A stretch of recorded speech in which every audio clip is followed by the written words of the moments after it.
Hola, yo soy Rainer, an ESL Language Instructor. Hoy voy a enseñarles cómo usar el verbo estar en el tiempo presente.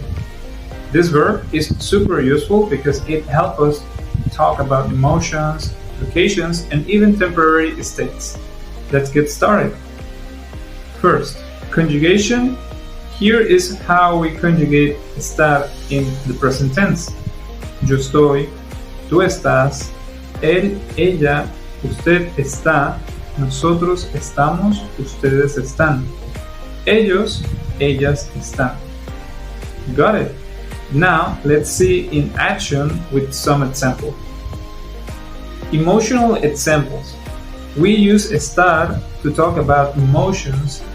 For example, yo estoy feliz, tú estás cansado, ella está emocionada. You can see how estar helps us describe how someone feels right now.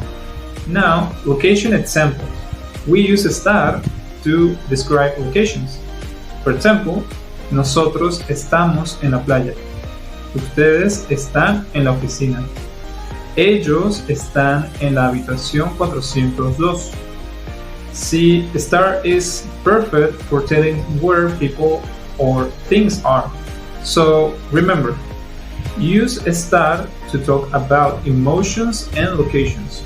Practice with these examples and soon you'll master this verb in no time. Buena suerte! For more useful content like this, check out the other resources we have for you. Thank you for learning with us.